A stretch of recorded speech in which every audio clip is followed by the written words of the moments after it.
Lo que estoy mostrando ahorita en pantalla es una tesis que hice junto con mi compañero José Carlos Avendaño Martínez y un servidor.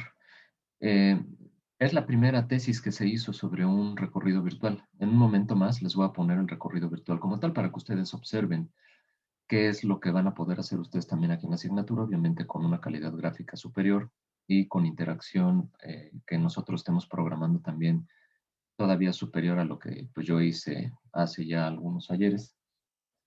Y les decía que fue el primer recorrido virtual este. Fue la reconstrucción completa de Teotihuacán. Herramientas, agradecimientos, esto no vale la pena verlo, el índice. Y aquí nos vamos a ir hacia la parte de antecedentes, el marco teórico y tecnológico. ¿Sale?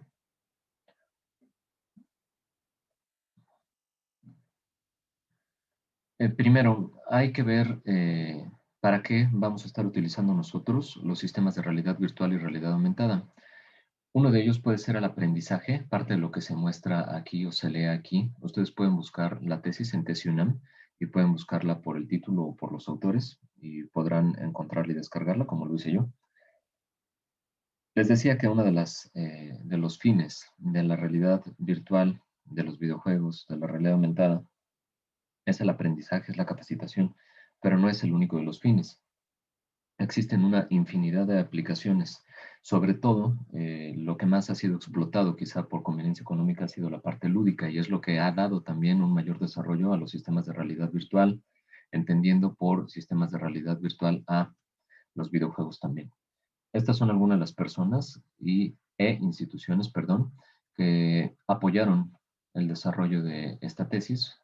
Por ejemplo, la doctora Linda Manzanilla Naim, no sé si ustedes hayan escuchado de sus investigaciones, es de antropológicas de la universidad, y ella se encargó de realizar las excavaciones en pirámide de la Luna.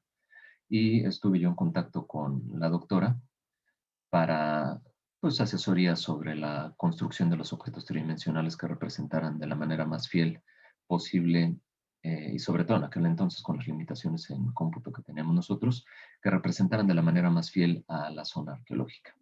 El doctor Jaime Lita King, quien desafortunadamente ya falleció, director del periódico de Humanidades y estaba en el Instituto de Investigaciones Antropológicas y quien también apoyó la tesis dándonos sugerencias de fuentes bibliográficas para la parte histórica y también para la parte de la obtención de los murales y texturas que nosotros pudiéramos aplicar a los objetos tridimensionales.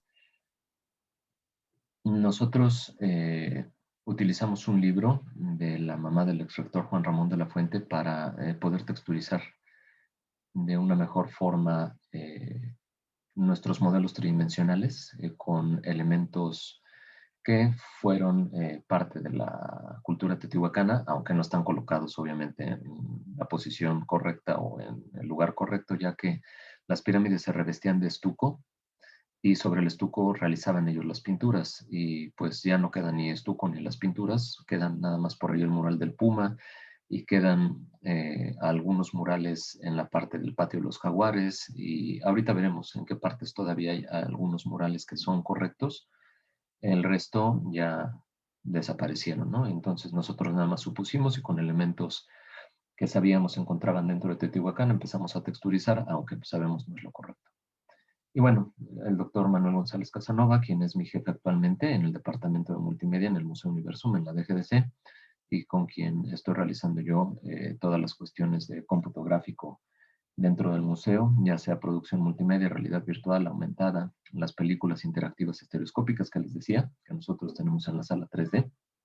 Y bueno, esto lo estoy haciendo con él. En su momento también le presenté la tesis y me dio algunos comentarios. Y bueno, por lo tanto también aparece aquí dentro de los agradecimientos y la doctora Genevieve Blusset, que estaba anteriormente la llamada de GESCA, ahora en DGTIC. Y qué es lo que les comentaba yo, que es donde ustedes pudieran hacer, antes se llamaba Dirección General de Servicio de Cómputo Académico de GESCA, ahora es DGTIC, que es donde pudieran hacer ustedes su diplomado en seguridad. Bueno, y algunos otros institutos, museos, etcétera, que también apoyaron la tesis. Bueno, lo primero que tenemos que preguntarnos es de lo que estamos haciendo, ¿qué es realidad virtual? Esto obviamente hay que tomarlo con las reservas del caso que esto fue escrito hace ya 16 años, pero algunas cosas no han cambiado, por ejemplo, la terminología, esto sigue aplicándose. Nada más voy a leer esta definición, no voy a dedicar a estar leyendo mi tesis y voy a, de manera puntual, ir explicando algunas cuestiones de terminología de realidad virtual específicamente. Bueno, dice que realidad virtual, cada una de estas palabras que componen el término resultan ser conflictivas a la hora de buscarles una definición única y exacta. No cabe duda que la realidad resulta ser altamente relativa para las diferentes entidades que la viven y que el término virtual, es decir, que tiene existencia aparente y no real, puede abarcar demasiado. Es decir, la terminología de realidad virtual no queda exactamente acotada por las palabras como tal que la conforman, ya que muchas veces uno las puede entender como contrapuestas, ¿no? Real es algo que existe y virtual es algo que no existe. Mm, El concepto agrupa dos ideas aparentemente opuestas, realidad y virtualidad, que era lo que yo les decía. Real es aquello que tiene existencia y virtual queda definido como aquella existencia aparente pero no real. Bueno, ahora, ¿cómo es que nosotros podemos establecer qué es la realidad virtual más allá de la terminología? Podemos decir que es una simulación de ambiente tridimensional interactivo generado por computadora en la que el usuario se siente introducido en un mundo artificial, donde es capaz de ver y manipular. Yo diría que esta es la principal característica de los sistemas de cómputo gráfico, no nada más el poder observar, sino manipular los contenidos, ¿sale? Del ambiente, así como relacionarse con las representaciones. ¿Por qué digo que esta es la principal diferencia respecto de un sistema de cómputo gráfico respecto a los sistemas que tenemos nosotros en la computadora que se dedican a dibujar, pero cuyo fin no es precisamente el graficar por computadora? Si nosotros pudiéramos pensar en un dibujo hecho en Paint, en Photoshop, o en los botoncitos que tiene Word o que tiene cualquier programa que nosotros utilicemos, pudiéramos pensar que eso es cómputo gráfico o graficación por computadora porque se está graficando, se está dibujando en la pantalla. Sin embargo, no nos permiten hacer una manipulación sobre esos contenidos que me permitan a mí interactuar con dichos contenidos graficados y sentirme dentro de un ambiente digital. Es decir, que toda aquella causa produzca un efecto dentro de el entorno, ya sea bidimensional o tridimensional, que nosotros estemos tratando en esta parte del cómputo gráfico. Así que la principal característica es la parte de la manipulación y la interacción dentro de el entorno.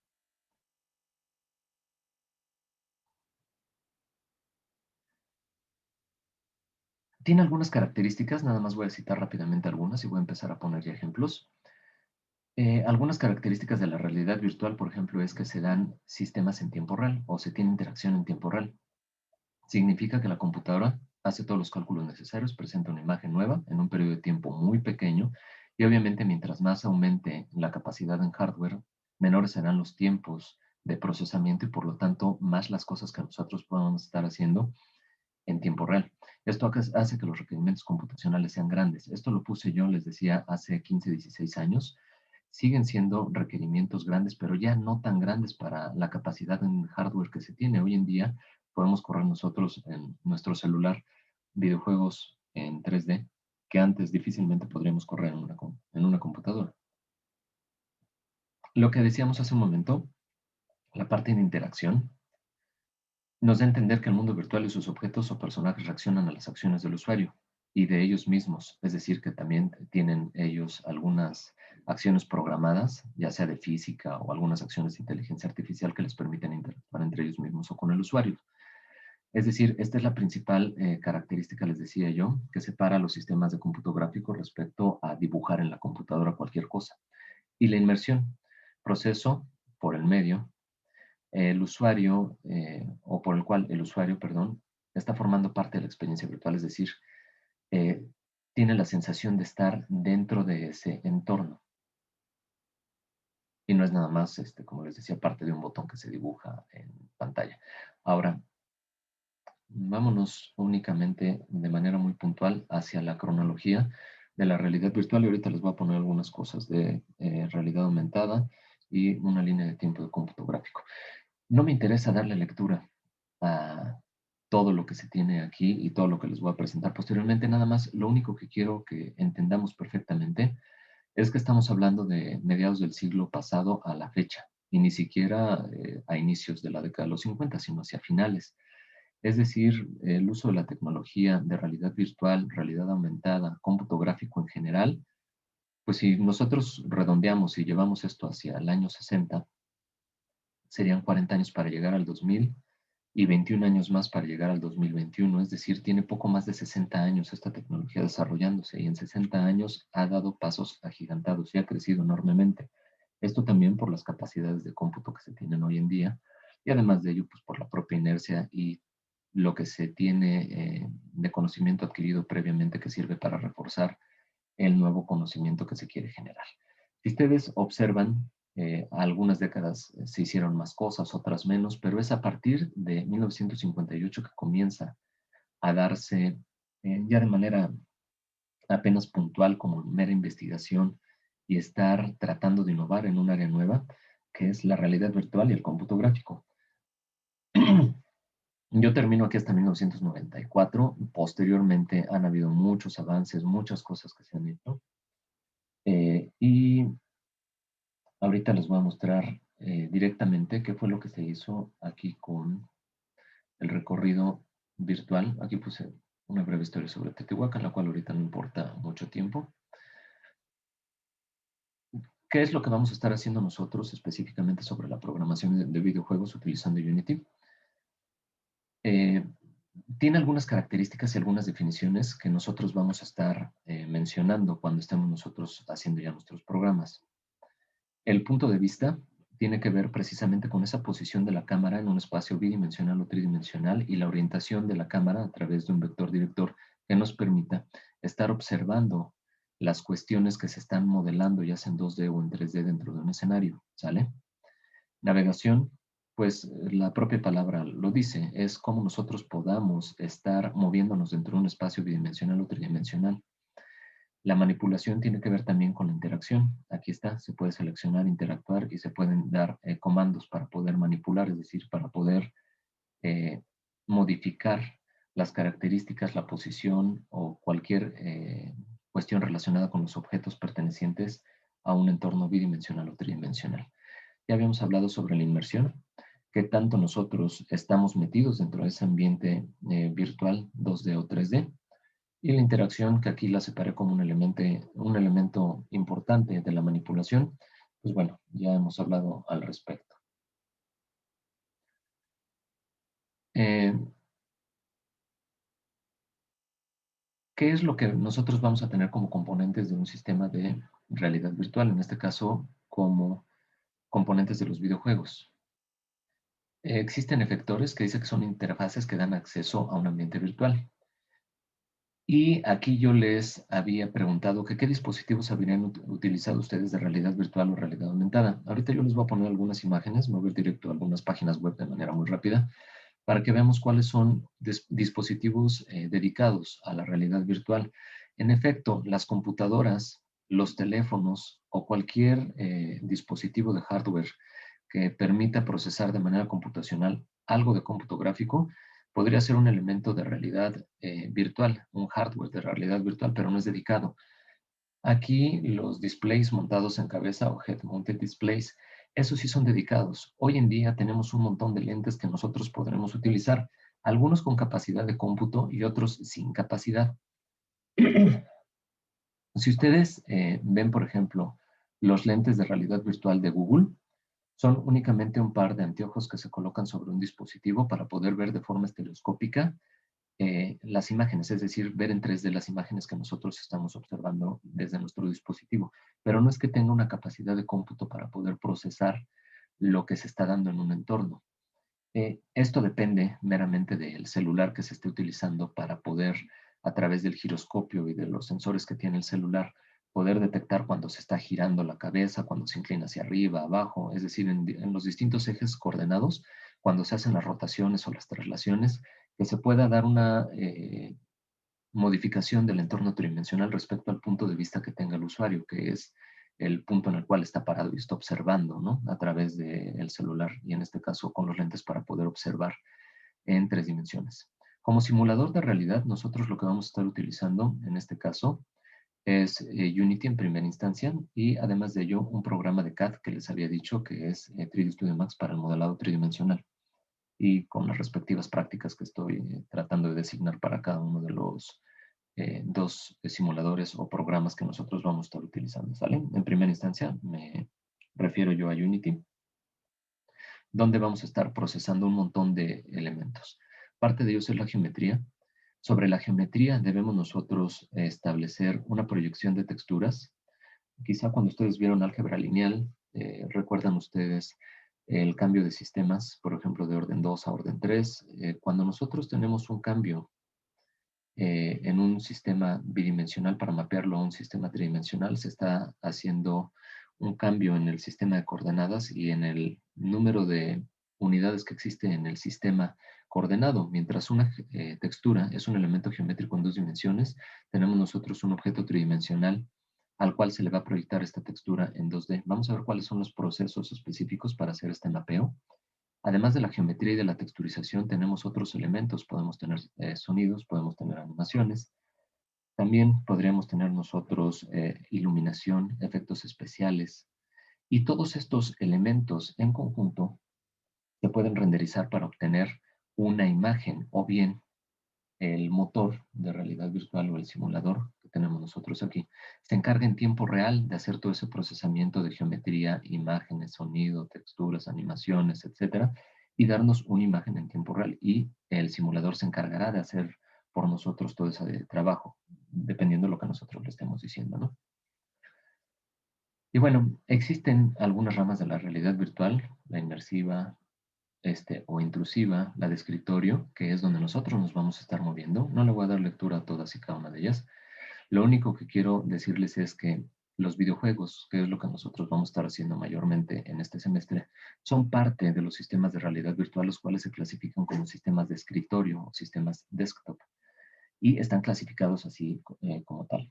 Y todas estas clasificaciones que se tienen aquí, al final tengo una tablita, aquí está, para saber cuál es el nivel de realidad virtual en el que se involucra el sistema. Por ejemplo, los sistemas de escritorio, qué tanto están afectando cada uno de los 5 sentidos que tenemos nosotros. No es que sean nada más los 5 sentidos. Por ejemplo, en esta clasificación se enumeraron los sentidos como de la siguiente manera, ¿no? Vista, oído, tacto. Además, el balance también, debido a que en el momento en el que nos colocamos nosotros algún dispositivo sobre la cabeza para poder visualizar, se altera también la percepción de estarnos moviendo cuando nosotros estamos realmente detenidos. Hay algunos elementos de hardware que nos permiten también movernos sobre nuestro lugar, es decir, balancearnos y producir algún efecto de movimiento para tratar de ir en conjunto con lo que se está visualizando a través de las gafas. Ok, olfato, gusto, feromonal e inmunológico. La verdad yo no he visto sistemas que apliquen esto, pero bueno, esa es la clasificación. Y dependiendo cuántos sentidos estén estimulando, se habla de la realidad, 8, 7, 6, 5, así, etcétera, hasta ningún sentido estimulado. Pudiéramos nosotros empezar con la clasificación y ver dónde nos estamos moviendo. Aquí dice que la mayor parte de los sistemas tienen al menos 3 sentidos estimulados y por lo tanto se clasifican como B6. Pues al menos les decía, la vista, el oído y el tacto son los que se están involucrando, por ejemplo, en los videojuegos y casi todos caen entre B6 y B7, ¿sale? Todos los videojuegos y todos los sistemas de cómputo gráfico y de realidad virtual. Bueno, si alguien quiere seguir echándole un ojo a lo que fue mi tesis de licenciatura, lo pueden hacer. Les podría dejar el documento igual en el Classroom para que no tengan que estarlo buscando dentro de TesiUNAM. Y bueno, esto es parte de lo que nosotros vamos a ver ya la próxima semana, cómo pasar de una representación geométrica vectorial a una representación de píxeles o una imagen rasterizada.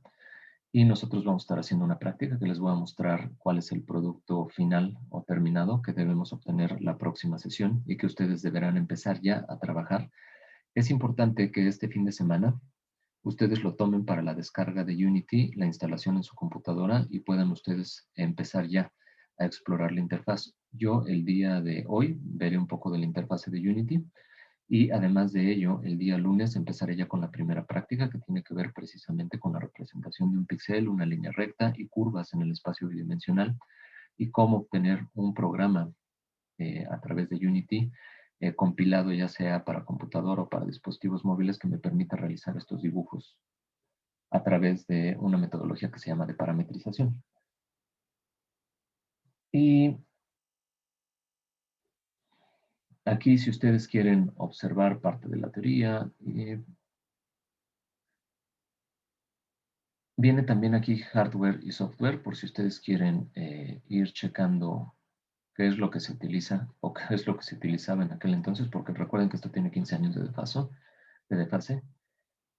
Aquí, por ejemplo, los displays montados a cabeza, observen el tamaño que tenían. Hoy en día son muchísimo más pequeños, ligeros y además con una capacidad de cómputo mayor que nos permiten tener también imágenes muchísimo más detalladas o de mayor resolución en cada uno de los displays montados en cada uno de los ojos o asociados a cada uno de los ojos. Ahora, no olvidar que el principio eh, físico que se sigue es exactamente el mismo, mandar una imagen a cada uno de los ojos y que el cerebro se encargue de fundir estas dos imágenes para generar una imagen tridimensional, que es en realidad así como vemos nosotros. El ojo izquierdo visualiza una imagen, el derecho otra, y el cerebro conforma esas dos imágenes en una sola, la cual pues tiene ya todos los elementos de color, luminosidad, profundidad, volumen, etc.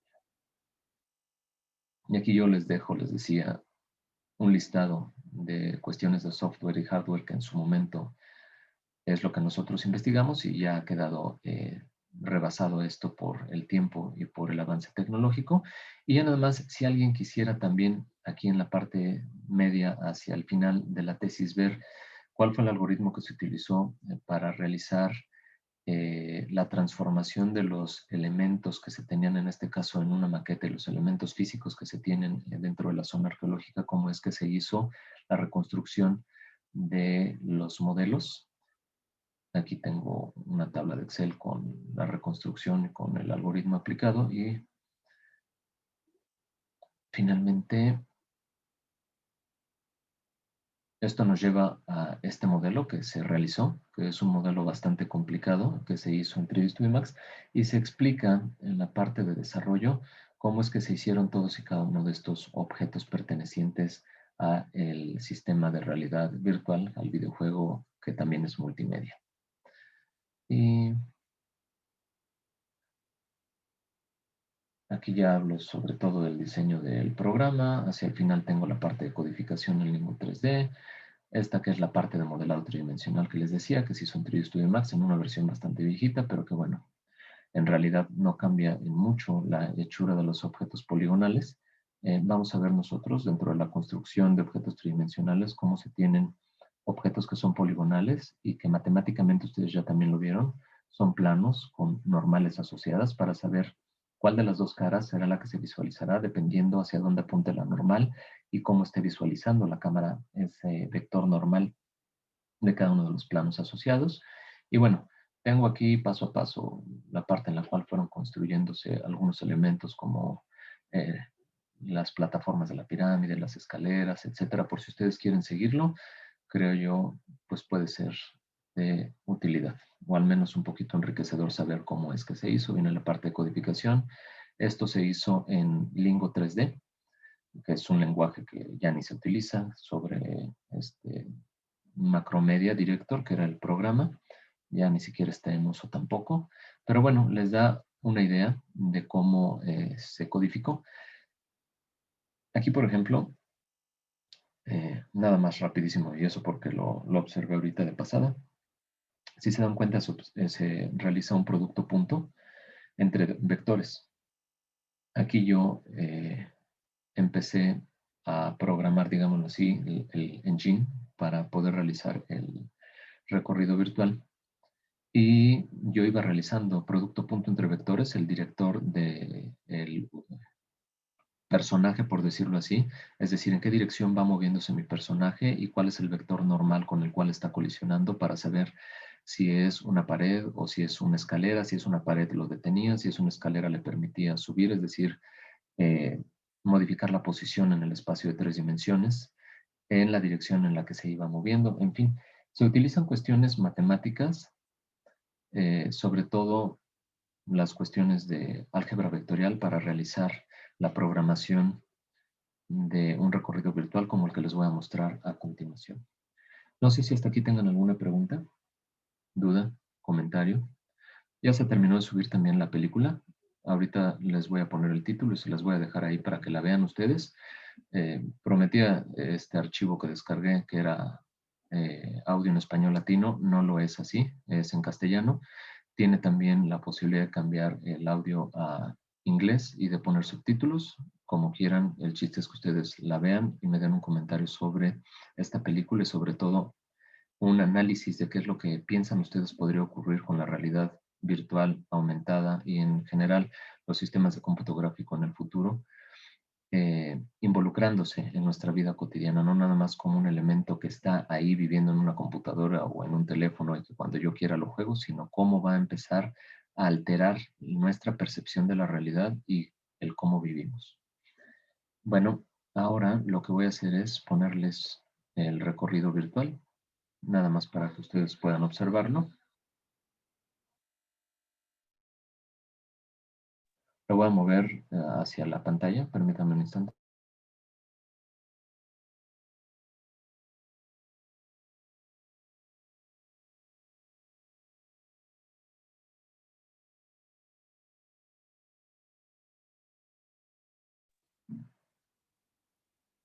Me parece ahí ya lo están observando, ¿verdad, jóvenes?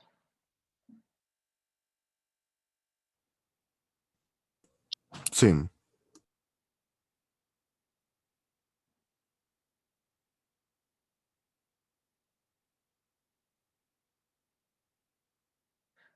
Simplemente observen nada más la resolución de lo que se hizo con anterioridad. Yo ahorita estoy proyectando a 1920 por 1080, que es una resolución en HD, y observen la resolución que se tenía en aquel entonces. Entonces era una resolución muchísimo menor porque también no te permitía hacer muchísimo más el hardware que tenías en aquel entonces. Me voy directo hacia el recorrido virtual.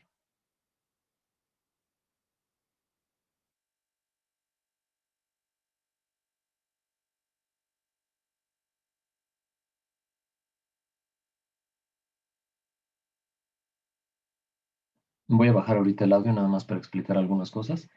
Se tiene la programación de la hora, con la cual se calcula una iluminación que modifica tanto la parte de la textura del ambiente, que fue mapeada en un cubo, como la parte de la iluminación también sobre todos y cada uno de los objetos tridimensionales, ¿sale? En un momento más voy a modificar la hora para que ustedes vean cómo se modifica audio, imagen y, y la iluminación sobre los objetos tridimensionales. También detecta la posición de la cámara respecto del entorno tridimensional y esto me va a permitir disparar algunos audios. Voy a subir un poquito la voz.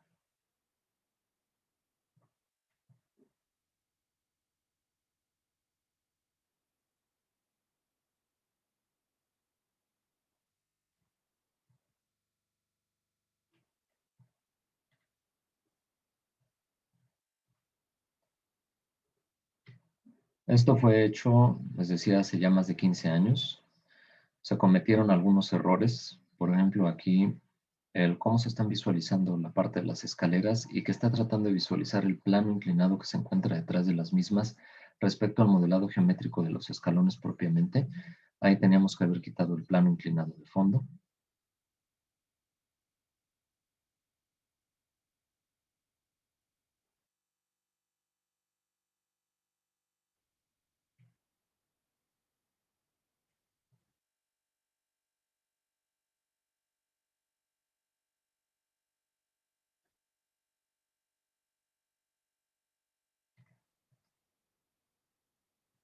Observen el mismo detalle de las escaleras y el plano inclinado.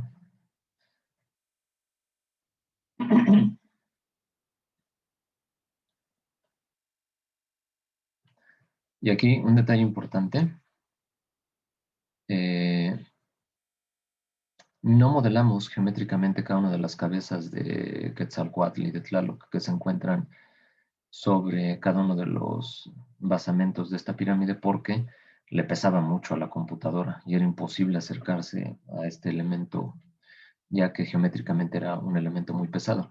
Lo que decidimos hacer fue texturizar y mapear estas texturas, que era lo que les decía, que es una proyección de una textura bidimensional en un objeto tridimensional sobre las caras de los tableros de cada uno de los cuerpos que forman esta pirámide. Y bueno, ahí se logra un efecto más o menos bueno, que no es el ideal, pero que nos permite más o menos entender cómo se veía en aquel entonces.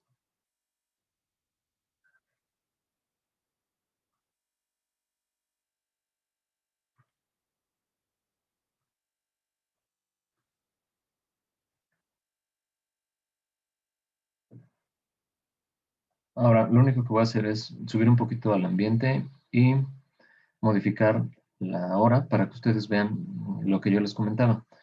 Ah, miren, aquí se alcanza a ver que el mapeo no es exactamente perfecto en cada una de las caras de la caja y se alcanza a ver que es una caja lo que tenemos, ¿no? No se ve perfectamente eh, bien la hechura de esta textura, es decir, la composición en RGB de esta textura no es exactamente la de esta textura y se alcanza a ver una discontinuidad. Tratamos de que fuera lo más empatado posible. Bueno, hay detallitos que todavía quedan, ¿no? Y lo que voy a hacer es modificar aquí la hora y voy a poner, por ejemplo, las 10 de la noche para que veamos cómo se modifica el audio y la iluminación. Y todo esto está haciendo en tiempo real. Estoy modificando el color, la orientación de la luz y estoy modificando las texturas de fondo también y el audio. ¿Sale? Bueno, podemos brincar hacia distintas partes de Teotihuacán. Por ejemplo, pudiéramos ir hacia la Plaza del Sol, la Plaza de la Luna. Aquí tenemos la Plaza del Sol con la pirámide. Se seccionaron en distintas etapas o partes el modelado tridimensional porque era imposible también que se cargara todo de un solo golpe. Les decía por lo que implicaba en el procesamiento de cómputo.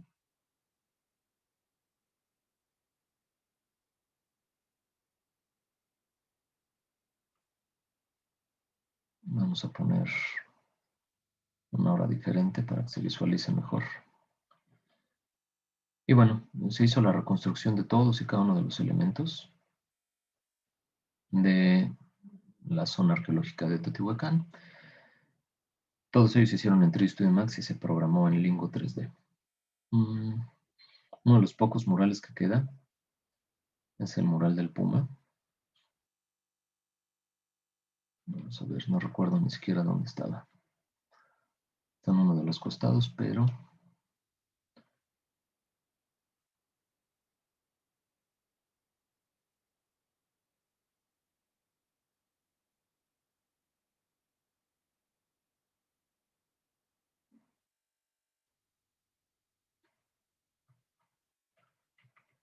decidimos ponerlo sin color. De hecho, hubiéramos podido colorearlo y restaurar esta parte o procesarlo gráficamente, pero bueno, no era el objetivo. Lo pusimos en trazo tal cual como se encuentra en la actualidad. Y quizá otro de los lugares importantes es la Plaza de la Luna. Nada más acotar, mal llamadas Pirámide del Sol y Pirámide de la Luna, ya que no se tratan de deidades estelares, las deidades que tenían como principales los teotihuacanos.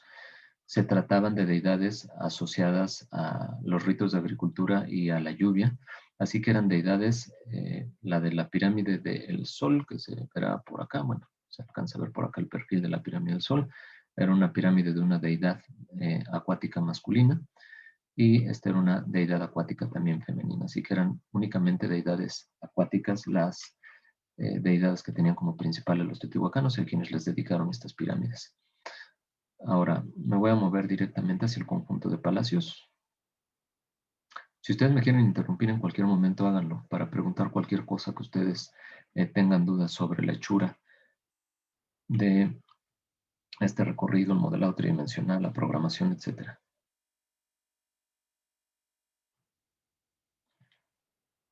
Esta fue la única cabeza que nosotros modelamos,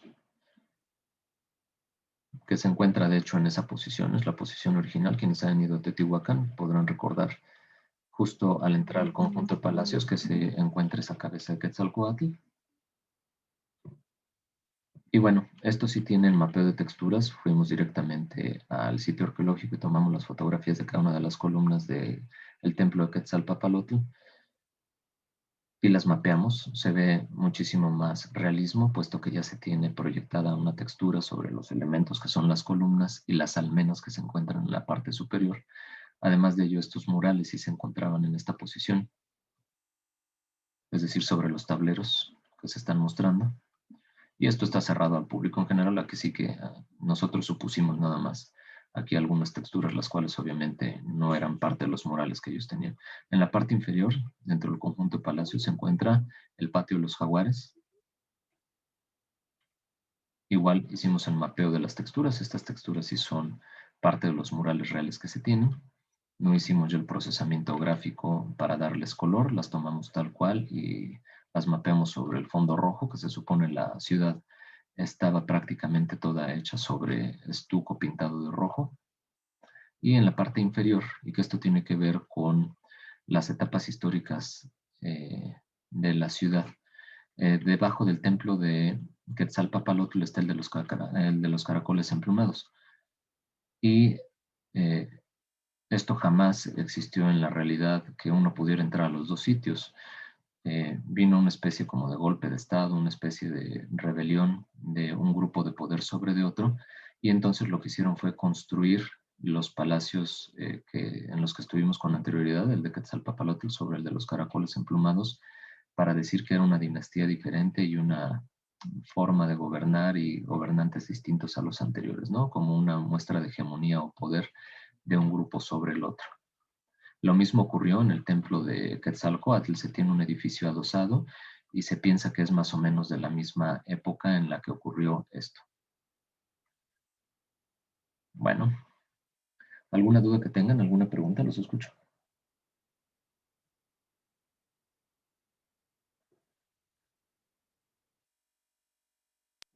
¿Cuánto tiempo tardaron en realizar todo este proceso? Buena pregunta, Isaí, ¿o quién fue quien me habló? Perdón, nada más. Otra vez vuelvo a abrir el micrófono para verte. Es que lo alcancé a ver de reojo en el otro monitor. Perdón, pasó un auto Sí, y no escuché lo que dijo. sí, Isaí, no. Es que tenía duda de si había sido tú quien me había hablado o no, porque había visto nada más de reojo tu nombre.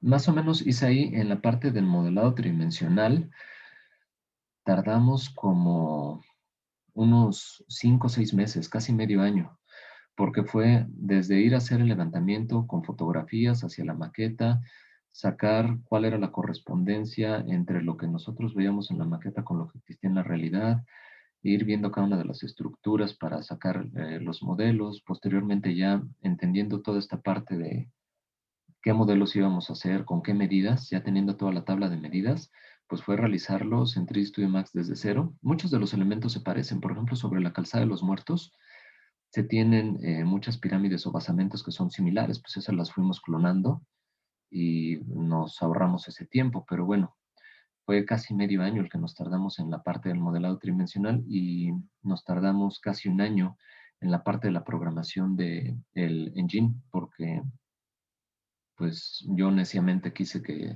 lo hiciéramos desde cero y no quise utilizar un engine hecho ya como el Unreal, que era el que nos proponía el ingeniero Santiago Igor Valiente Gómez, quien fue quien dirigió este trabajo de tesis. Quizá los tiempos se hubieran acortado si nosotros hubiéramos utilizado un engine, pero bueno, yo neciamente quise programarlo desde cero. Entonces fue alrededor de año y medio ya todo el proceso completo, hasta la parte de la obtención del ejecutable, que es lo que ustedes están observando. Inclusive les voy a poner el ejecutable por si ustedes quieren destrozarlo, quieren tronarlo, quieren ver cuáles son los errores, si hay algún error en colisiones, por ejemplo, porque todo el sistema de colisiones también se tuvo que programar desde cero. Así que es probable que a lo mejor me haya quedado por ahí alguna rendija, no sé, en alguna pirámide o en alguna escalera, etcétera, y ustedes se puedan pasar hacia la parte de abajo de las pirámides o adentro de algún objeto porque no haya quedado bien el sistema de colisiones. Este lo subo hoy mismo para que ustedes lo jueguen, ustedes lo vean. Tienen también la parte de multimedia. Eh, Aquí puse yo algunos juegos, por ejemplo, rompecabezas. Toda la parte multimedia de fotografía. Aquí hubiera puesto yo algo para quitar el audio. Y el cómo se observa en la realidad y cómo fue reconstruido. Y bueno, todo esto se los pongo a ustedes el día de hoy para que ustedes puedan jugarlo y puedan observar qué fue lo que se hizo. Contestando a tu pregunta, fue año y medio, pero fue año y medio de trabajo de 2 personas y al 100. Bueno, al 100 casi todo el tiempo y ya después yo dedicado hacia el final de la tesis por completo y mi compañero ya no pudo. ¿Alguna otra pregunta?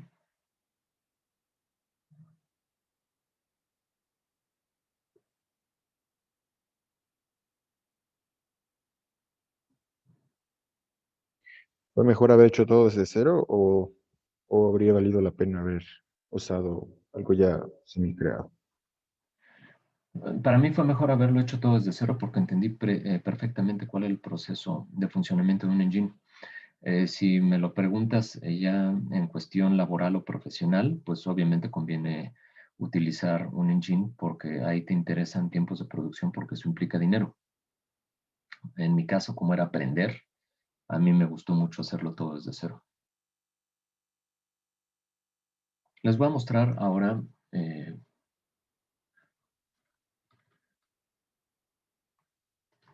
otro programita que tengo para que ustedes vayan explorando y jugando con él. Vamos a movernos hacia esta ventana. Esto está hecho en Unity. Sí están observando, ¿verdad? La página web. Sí, Correcto. Esto sí. está hecho en Unity y la salida que le estoy dando es de WebGL. Es decir, que el navegador que tenga instalado, en este caso el player de Unity, pueda procesar todos los objetos tridimensionales de forma nativa. Vamos a ver si no se me amensa mucho la máquina teniendo esta transmisión de video, más la parte de full screen del entorno tridimensional.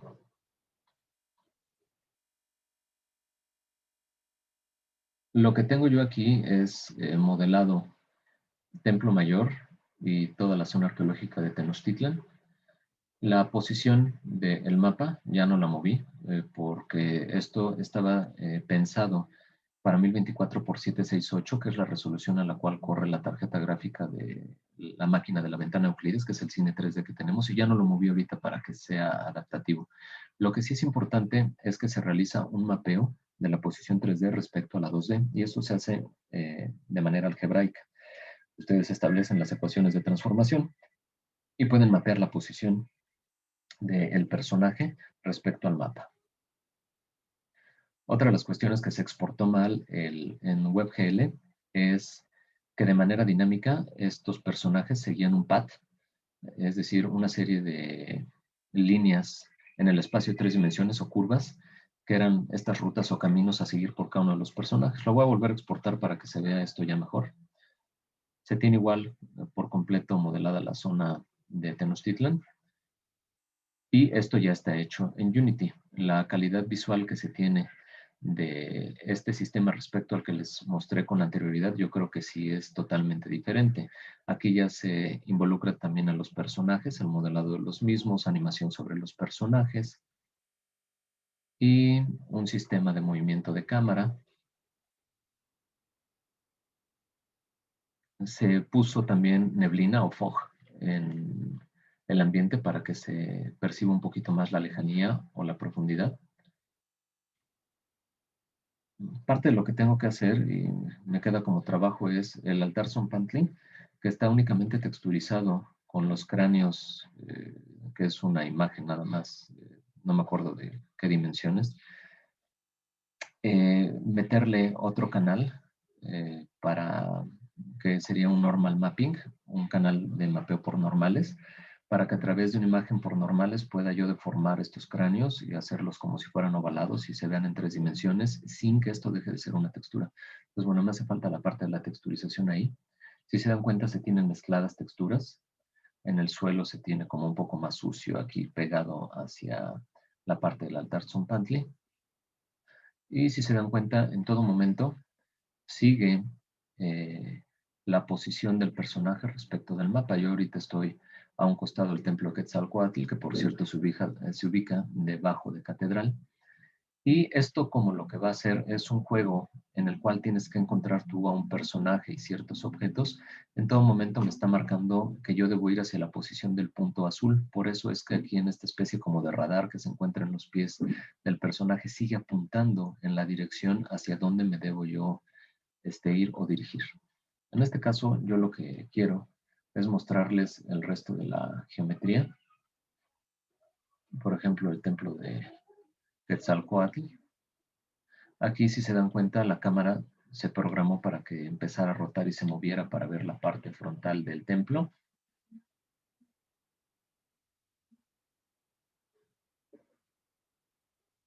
Y me voy a mover hacia esta plataforma, donde se tienen estos danzantes, y ya se integró también la parte de animación y de sonido puntual, que eso lo vamos a estar haciendo también en Unity. Nos acercamos hacia un cierto punto y podemos tener sonidos tridimensionales que tengan un radio. Se mapea sobre un volumen esférico, y sobre este volumen esférico nosotros podemos empezar a escuchar más o menos el audio. Si se dan cuenta, aquí el audio ya prácticamente se fue por completo. La cámara se acerca hacia ese volumen esférico y empieza a sonar el audio un poquito más hasta acercarnos hasta el punto de emisión del sonido. Y quizá de lo que se tiene más información para la reconstrucción de este sitio arqueológico es de Templo Mayor.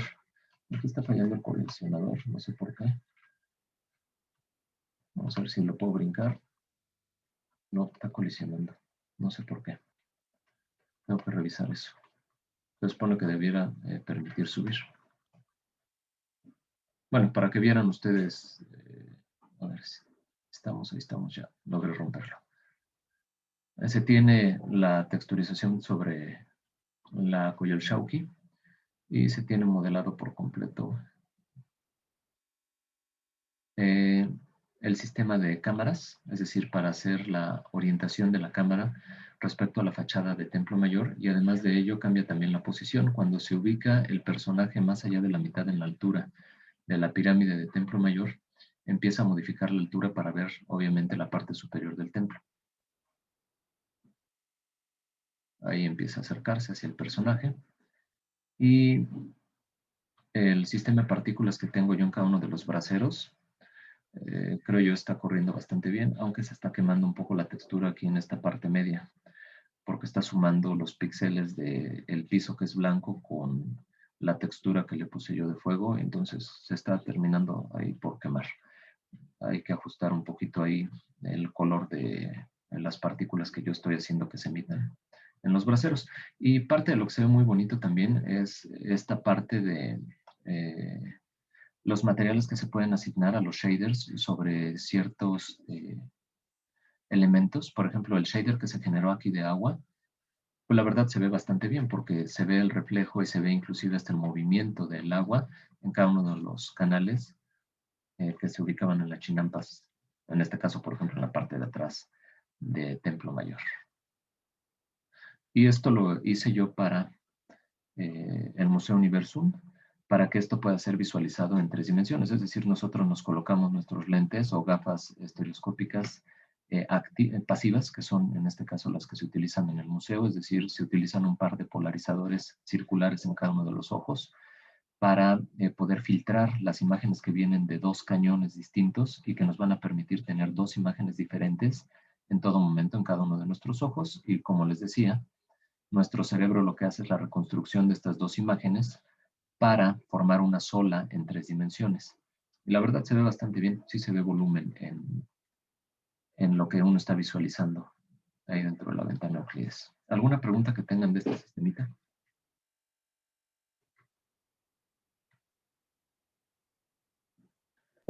¿Cuánto se tardó para hacer eso, profe? Esto quizá habrá sido como unos 8 meses, desde la parte del modelado hasta la parte de la programación. Ya fue más rápido esto, porque bueno, ya tenía la práctica de mi trabajo de tesis. Ah, ya, ok. Sí, fue un poquito menos.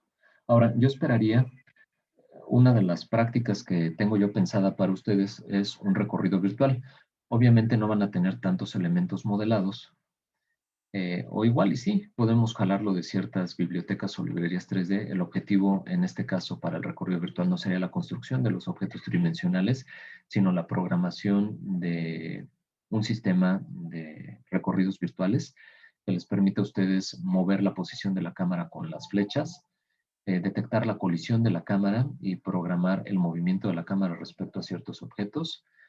eh, Realizar a lo mejor el disparo de ciertas cédulas, imágenes, audios, etcétera, por posición, es decir, dependiendo la posición donde se encuentre nuestra cámara y o personaje, nosotros podemos disparar alguna acción, y ese sería el objetivo de esa práctica, realizar un sistema de navegación que te permita detectar los objetos en un entorno tridimensional y disparar ciertas acciones. ¿Alguna otra duda que tengan técnica o de cualquier otro tipo sobre este sistema?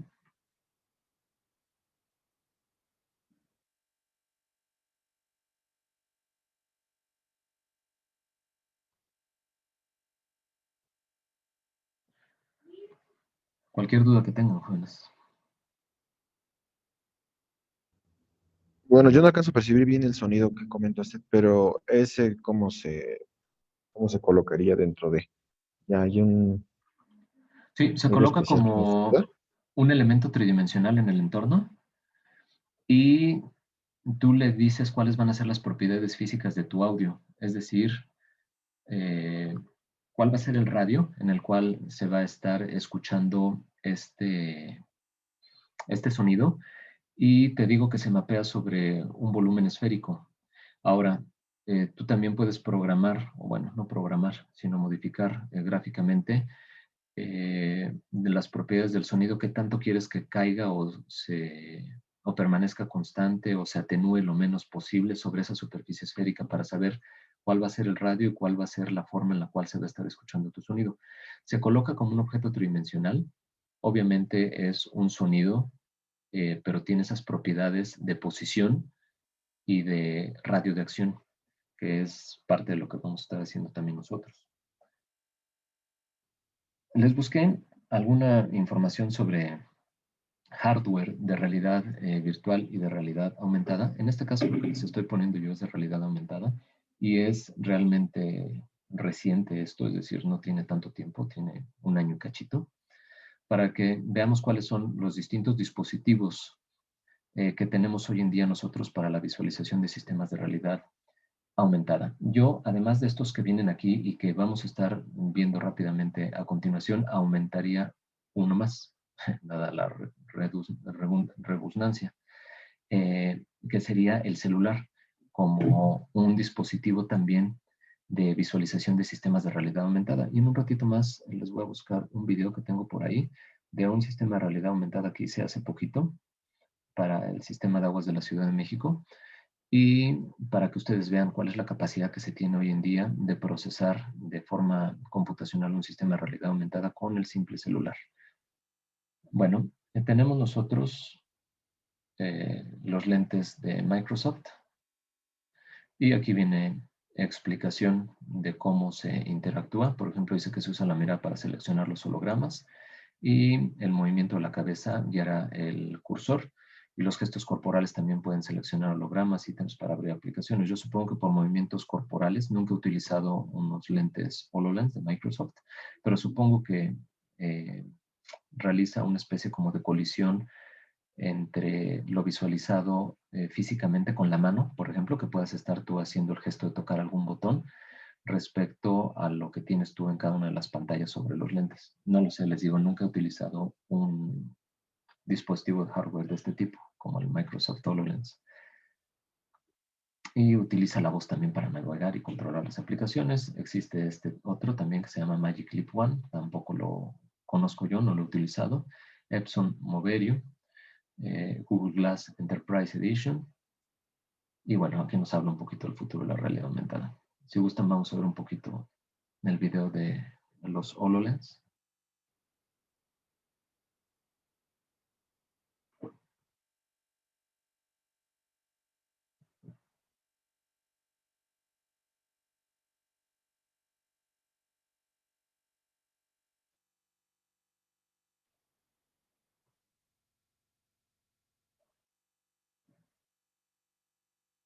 No tenemos audio. ¿No se escucha el audio? No, No. Cala. A ver, vámonos aquí hacia el sistema, a ver.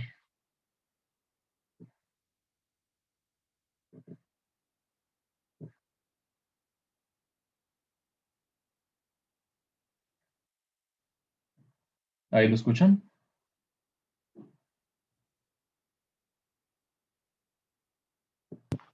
no. No.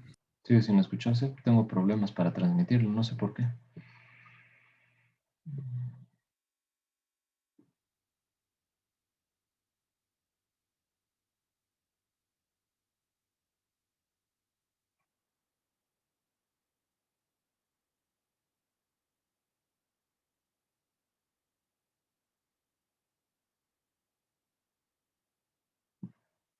Era pura música, de hecho, pero bueno, no sé si al final escucharon algo.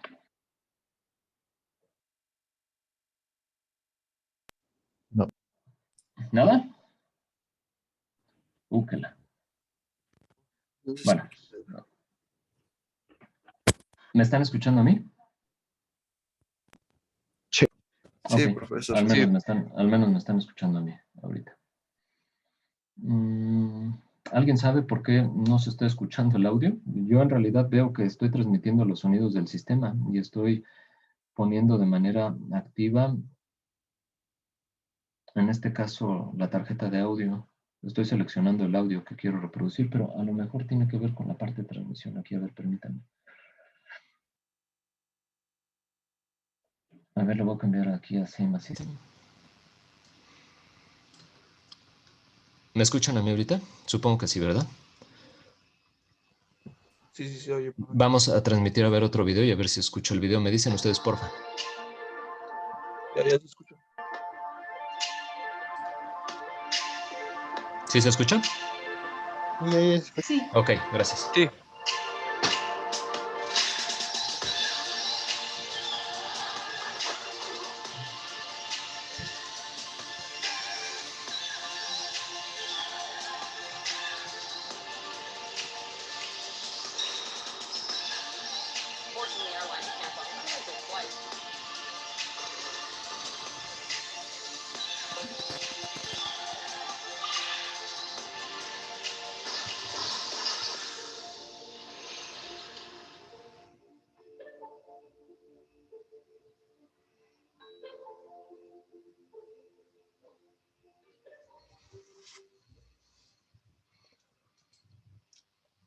La verdad, no sé cuál sea la diferencia entre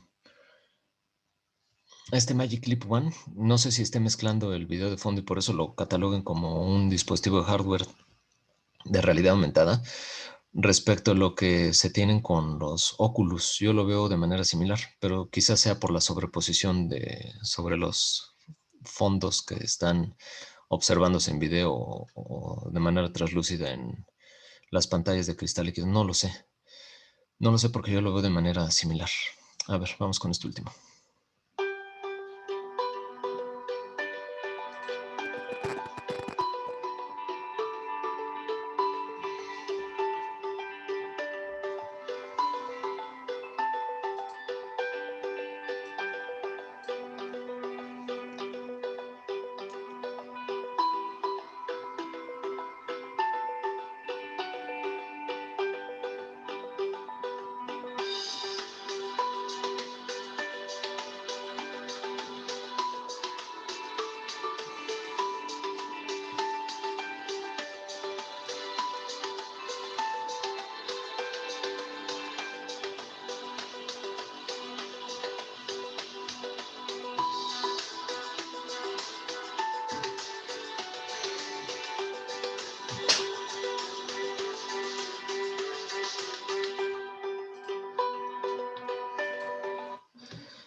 A ver, quisiera preguntarles, ¿qué tipo de aplicaciones le ven a este tipo de hardware? Me gustaría sus opiniones, por favor.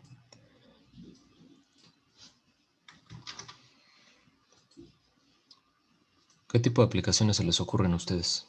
¿Para Educativas, seguridad? principalmente. Sí, educativas. ¿Dijeron seguridad también? Sí, para seguridad. Ok, ¿qué más? Industriales. Correcto, ¿qué más? Todo lo que se les venga a la mente. Recreativas también. También. Ujú. En los Médicas. deportes también, ¿no? Deportes, correcto. A mí se me ocurre también médicas. ¿Qué más?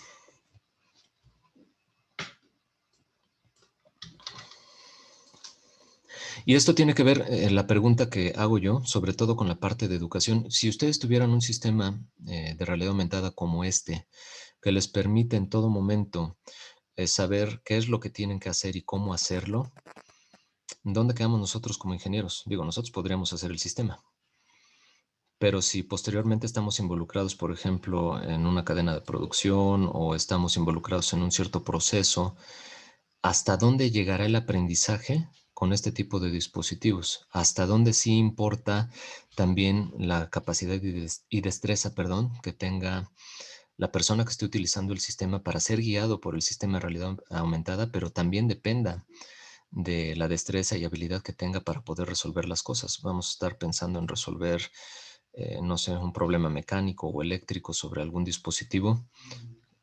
¿Qué tanto puede ser apoyado y qué tanto sí implica la destreza y conocimientos previos de una persona?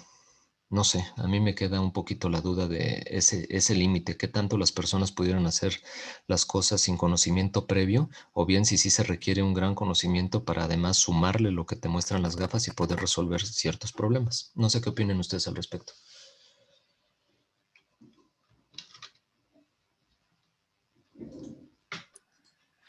Pues creo que bueno, en mi opinión creo que es más como un complemento a lo que uno debería, pues, de saber con anterioridad, porque puede que sí te facilite o te muestre algunas cosas de manera más sencilla o un poquito más digerible, pero no creo que lo haga de tal manera para que ya no necesites tener algún conocimiento o alguna preparación previa.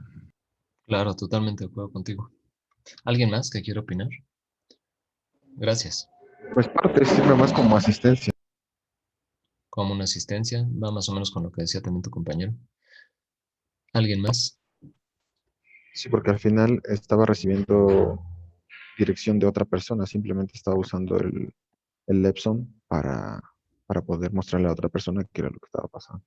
¿Y qué hubiera pasado si no hubiera recibido instrucciones de otra persona, si no hubiera sido un sistema de cómputo que le fuera diciendo? Pues podría estar almacenado en una base de datos y estarle diciendo nada más las instrucciones también, ¿no?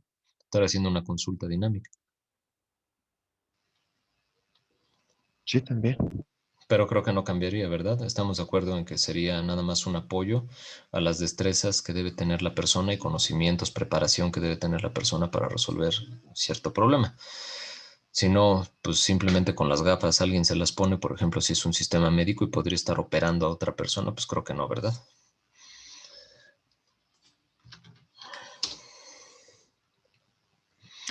Busqué esta otra liga de dispositivos de realidad virtual para que, bueno, salen anuncios, podamos nosotros ver qué es lo que se está vendiendo hoy en día de dispositivos de realidad virtual.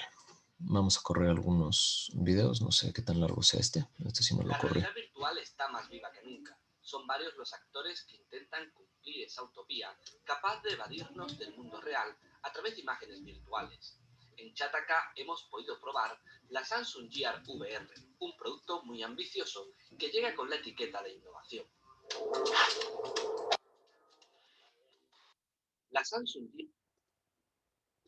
Gear VR son un desarrollo que llega gracias al trabajo conjunto con Oculus, un socio que a día de hoy es toda una institución en esto de la realidad virtual. Con un diseño muy acertado, lo primero que nos llamará la atención es que, a pesar de ser el producto que es, sus dimensiones no son nada excesivas. Esto permite no solo una mayor comodidad de uso, sino una mejora en la ergonomía. Revisando el producto externamente, vemos unas correas laterales que permiten ajustar las gafas a cualquier tamaño de cabeza, además de una almohadilla que viene por defecto, que evita, si nos colocamos bien las gafas, que nos deje una marca tras un rato de uso. No muy pesadas incluso con el terminal colocado. No afectan al cuello cuando estamos sentados. Es más, en esa postura podremos relajarnos y no estar tan tensos. Ya en la parte superior vemos una ruleta que permite alejar y acercar la posición de la pantalla del Galaxy Note 4. Por ahora, el único terminal compatible con la guía VR y que permite conseguir ajustar la imagen al punto óptimo. Luego, en un lateral encontramos un pequeño touchpad con el que mediante toques y gestos podemos realizar acciones para controlar la interfaz de usuario. Una interfaz que resulta todo un acierto, pues no es nada complicada e invita a probar y usar las gafas de forma asidua. Un detalle que se agradece, pues no hay que lidiar con menús rebuscados o molestos asistentes. Por último, tenemos los botones de control de volumen, posiblemente el detalle que menos nos ha gustado, pues resultan algo toscos. Pero dejemos este apartado externo y centrémonos en la experiencia de uso. Antes de comenzar, es importante saber cómo funciona. Las Gear VR hacen uso del Galaxy Note 4 para, a través de su pantalla, mostrar el diferente contenido existente. Un dispositivo que resulta un gran aliado, pues aprovechamos toda la calidad que ofrece una de las mejores pantallas del mercado. Esa imagen, que si la viésemos directamente estaría algo deformada, pasa a través de unas ópticas independientes para cada ojo, que permite generar una percepción periférica de los contenidos, capaz de crear la sensación de estar sumergidos en lo que vemos. Y créanme, funciona muy bien. Luego, mediante la ayuda de varios sensores, las gafas y el Note 4 son capaces de calcular en cada instante la orientación y posición de nuestra cabeza, de modo que la imagen se va adaptando, especialmente cuando mostramos el contenido con visión 360 grados. Y es simplemente espectacular el girar la cabeza y poder ver lo que está delante, a los lados, detrás, arriba o abajo nuestra. El problema es que la experiencia comienza con unos niveles de asombro muy altos para luego ir descendiendo, y es normal. El contenido existente por el momento es solo un aperitivo. Samsung así nos lo avisa, es más, nos indica que lo mejor está por llegar, pero nosotros tenemos la duda de cuándo llegará. Los vídeos 360 grados, una vez vistos, no invitan a volver a verlos. Los juegos incluidos son para pasar el rato, pero nada más. Y visualizar nuestras propias fotos o vídeos que podemos hacer. Es algo que, bueno, no explota todo el potencial del producto. Por tanto, nos quedamos con ganas de disfrutar de más y nuevo contenido. Así que el principal reto de Samsung con esta Gear VR es conseguir un catálogo más amplio, porque el producto ya lo tienen y muy bien planteado. Samsung, que tantas veces anuncia su capacidad de innovación, ha conseguido en esta ocasión, de una forma muy certera, dar con un producto, Gear VR, muy bien acabado. Y de verdad, no es fácil hacerlo así. De todos modos, tras las pruebas vemos dos principales problemas para la Samsung Gear VR. El primero y más evidente es el contenido. Veremos si Samsung es capaz o no de conseguir que terceros le generen el material suficiente para que podamos disfrutar de esta experiencia de realidad virtual. El segundo es la necesidad de usar un Samsung Galaxy Note 4. Es cierto que este terminal también le aporta una de sus principales virtudes, pero claro, hacen que conviertan la Gear VR en un accesorio muy de nicho, porque no solo vamos a necesitar invertir en las gafas, sino también en el Note 4. Así que al final tenemos como resultado un conjunto de nicho, tanto por uso como por experiencia.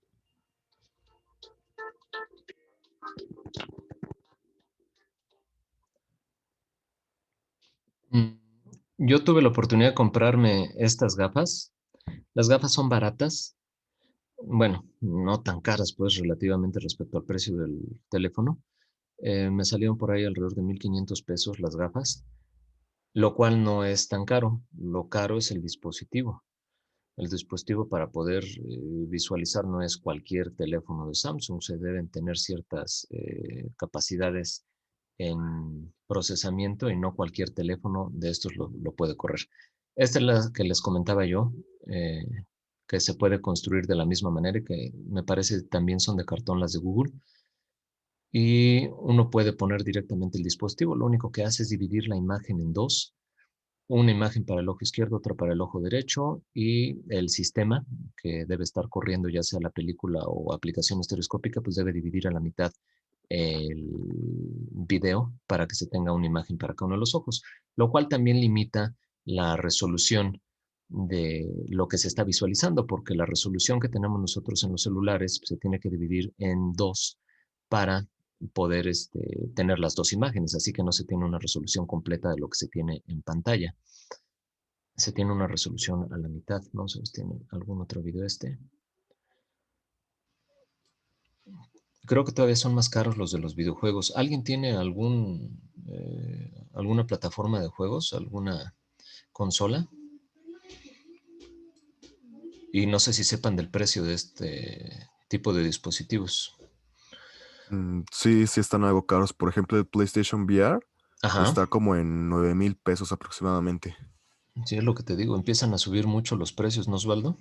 Aquí, además de ello, te manejan los precios en euros, pero no quiere decir que al hacer la conversión, por ejemplo, si lo multiplicamos por 23, 24 pesos, sea el precio que nos ofrecen a nosotros aquí en México. Casi siempre los dan más caros. Y ahorita, bueno, de lo que tú me estás diciendo, pues, yo alcanzo a ver que sí es una consola pues, bastante cara. Y no sé si tenga también el dispositivo del Head Mounted Display o tengas que adquirirlo aparte. No, el del que yo daba era el precio del puro Head Mounted Display. Ah, La consola sí es más barata, pero ese es el precio del visor. ok, del visor entonces serían 9,000 Ajá. pesos. Hijo, está carísimo. Y Sí. además de ello, la consola, ¿que en cuánto te sale, Osvaldo? La consola, por ejemplo, un PlayStation 4 ahorita puede llegar a conseguirse por 4,000, 5,000 pesos. Ups, entonces estás hablando de un costo alrededor de 14,000 pesos, casi 15,000 pesos. Ujú. No, pues sí, son caros. Vamos a ver qué muestra aquí. Llevamos años esperando a la realidad virtual y ahora que por fin nos golpea con varias alternativas, no tenemos la certeza de si es tal y como la esperábamos.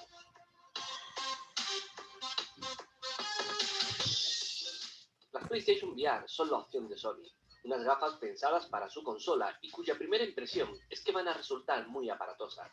Y no solo por el lío de cables y ese proceso de instalación inicial, que no es complicado pero sí algo tedioso, sino por su fabricación, la cual está realizada todo en plástico. Afortunadamente, eso es solo la primera impresión. Tras conectar todo y colocarnos las gafas, vemos que su sistema de fijación no solo es funcional, sino tal vez, solo tal vez, el más cómodo de todos. Y es que a pesar de sus 610 gramos de peso, la estructura está tan bien pensada que no da sensación de pesadez, ni tampoco obliga al cuello a que tire hacia adelante. Por supuesto, hay detalles que favorecen todo esto, y es que el sistema de seguimiento no está en las propias gafas, sino fuera, exactamente en la cámara de Sony, la PS Cámara. Pero una vez visto esto, y sabiendo que ajustar tanto los cristales como el resto de elementos para tener una visión óptima y una buena sensación de comodidad, es hora de hablar de la experiencia, lo que realmente nos va a marcar y determinará si merece o no la pena apostar por un producto que cambia cómo disfrutamos de los contenidos. La imagen inicial resulta ser algo extraña con elementos poco enfocados, algo que no solo ocurre con este modelo, sino con todos en general. La definición de las imágenes o hasta las letras de los menús no son excelentes y por cómo es nuestra visión, siempre veremos algo, digamos, borroso. Aún así, hay que darle el mérito que se merece a Sony, pues con paneles con menor resolución que Oculus o Vive, la calidad no está tan desigualada. Pero hay algo, digamos, más importante que la propia resolución, el refresco. Los juegos actuales funcionan a 60 frames por segundo y PlayStation VR lo hace a 90 Hz o a 120 Hz. Por tanto, ¿cómo se logra igualar? ¿Magia? No. Se llama reproyección. En palabras de Sony, esta técnica emplea la última imagen producida a 60 Hz y crea una nueva imagen a 120 Hz en función de los movimientos de cabeza del usuario, de modo que la tasa de refresco no suponga ningún tipo de problema para el mismo.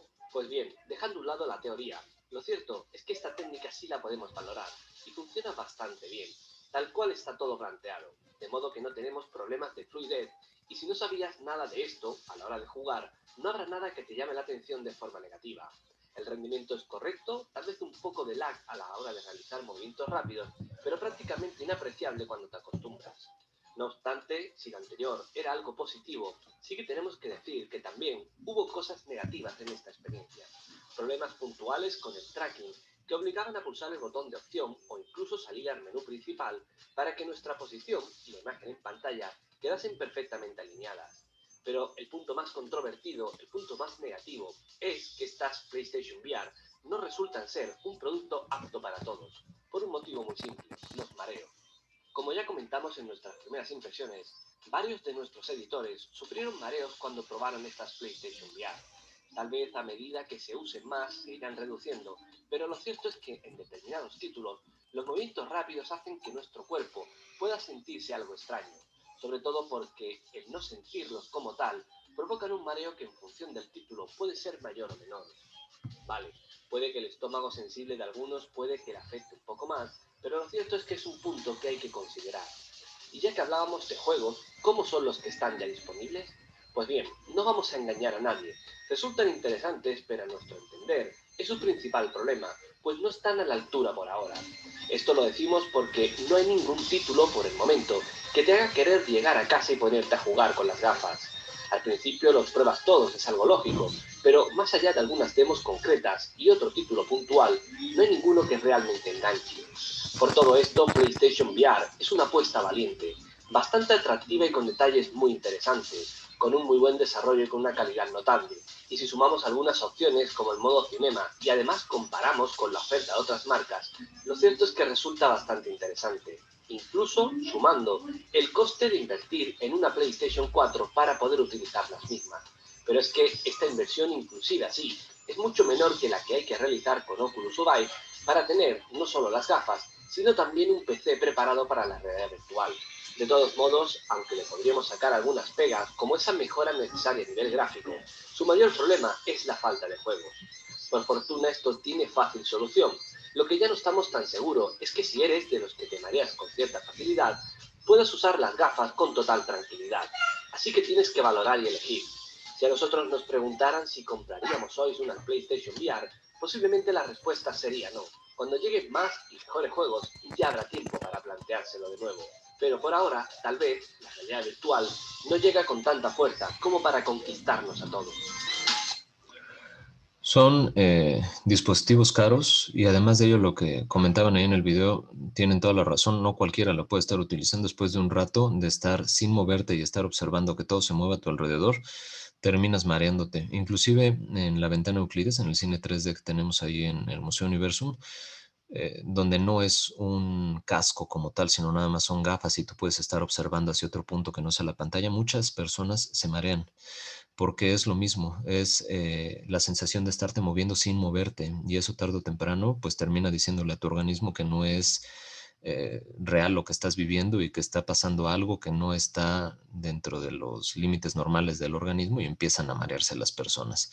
Además de ello, pues no aguantas mucho tiempo tener el casco, dicen que es ligero, pero después de un rato de tener el dispositivo, yo que tengo, por ejemplo, el GR de Samsung de Oculus, termina pesándote y terminas sintiendo que estás cargando algo que en realidad pues, no tendrías por qué estar cargando en la cabeza. Quizá de las principales propuestas de cascos de realidad virtual sería el HTC, pero esto requiere de un procesamiento cómputo fuerte y las computadoras no son tan baratas. Este no lo conozco, el Valve.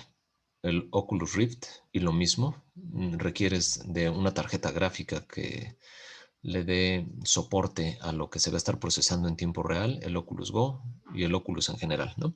Pero se requieren, inclusive para este Oculus, se requieren también de sensores y de un espacio. Y más te vale tener bien recogida el área donde vas a estar tú interactuando, porque si no, tarde o temprano, como tienes unos displays montados en la cabeza y no estás observando nada alrededor, si hay algo que interfiera a tu paso cuando estás tú moviéndote en el espacio y que además es un espacio limitado, o sea, es menos de 1 metro en esta parte de la apertura, 0.7 metros, 0.6 metros, la distancia 1.9 metros, aquí por ejemplo 6.2 pies o 3 metros desde la parte de la cámara o del sensor de fondo. Es decir, son espacios limitados, tampoco puedes estar haciendo mucho en un espacio de 3x3 y necesitas pues tener todo bien despejado porque si no pues pueden ocurrir accidentes.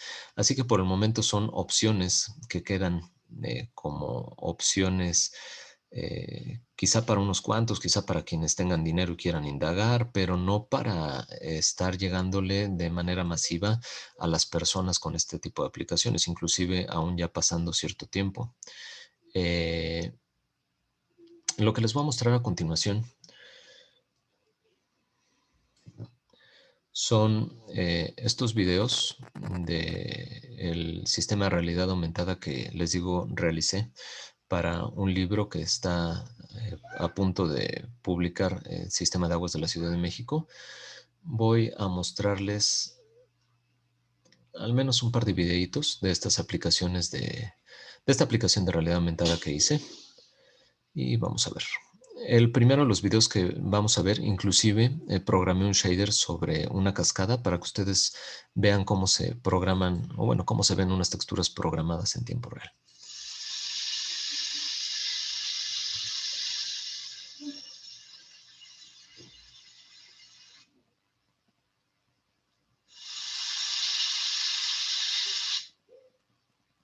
Hola Germán, como puedes observar, sobre el libro ya está.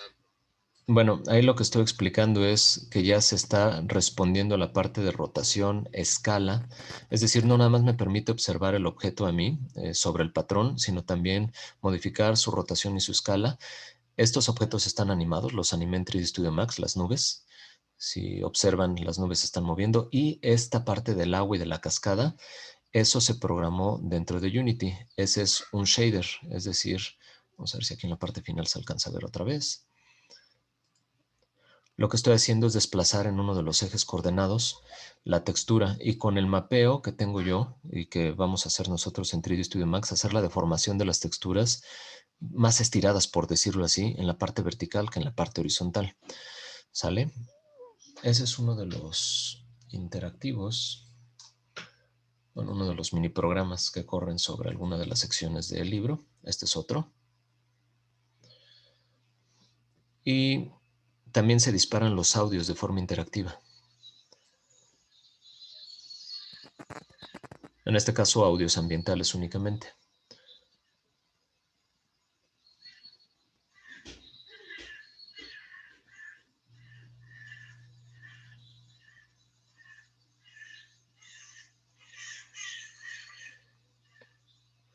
Esto sí es algo de lo que nosotros vamos a hacer. Nosotros vamos a estar sacando ciertos modelos y después eso lo vamos a pasar a un sistema de realidad aumentada.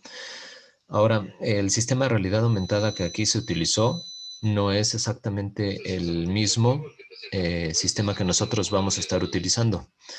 Explico rápidamente. Aquí por algunas cuestiones de visualización, lo que se quería era una interfaz limpia y que no se tuvieran marcas de agua. Vuforia, que es el motor de realidad aumentada que nosotros vamos a estar utilizando, te deja una marca de agua que en todo momento dice Vuforia. Aquí yo lo que utilicé es AR Foundation, que corre también sobre Unity. La desventaja es que no corre sobre todos los dispositivos, solo sobre ciertos dispositivos con ciertas características en hardware. Tuve que comprar específicamente para este proyecto un teléfono de 4,000 pesos, un Motorola G8, y ese teléfono lo corrió perfectamente. Yo busqué un teléfono de gama media que no fuera tan caro para ver si era capaz de correrlo, y lo pudo correr sin problema alguno. Los videos que ustedes están observando están corriendo sobre este teléfono. Y esto sí lo vamos a hacer. Les decía, lo único que voy a cambiar para que todo el mundo pueda realizar el sistema de realidad aumentada y pueda correrlo desde sus dispositivos es que en lugar de utilizar AR Foundation, vamos a estar utilizando Vuforia. Y esto sí nos va a permitir correr sobre todos los teléfonos. Yo he hecho pruebas desde teléfonos con Android 4.0, es decir, ya versiones bastante viejitas de Android, y corre a la perfección. Y es el sistema que nosotros vamos a estar utilizando. ¿Alguna pregunta de los sistemas de realidad aumentada? Esto lo vamos a estar haciendo nosotros, ¿eh? Vamos a estar haciendo modelos. Estos modelos, por ejemplo, yo los hice. Y aquí fue programando que con un sistema de partículas que se ve, estas líneas en vertical, estoy simulando que es lluvia, tú puedas poner y quitar basura para ver cuál es el efecto que genera respecto a los encharcamientos. Igual, regreso yo aquí al inicio. Vas a escuchar el sonido de lluvia. Este sonido de lluvia no está presente todo el tiempo. Está presente única y exclusivamente cuando detecta el patrón y sobrepone el objeto tridimensional sobre el patrón visualizado.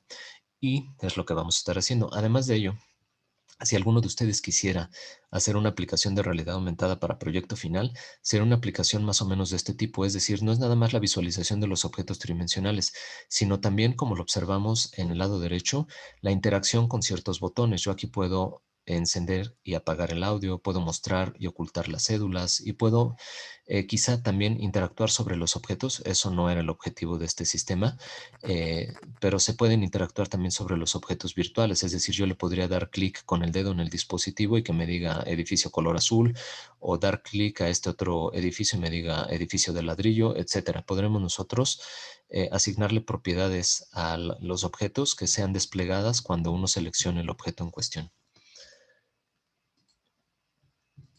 Y les quiero mostrar un último videito.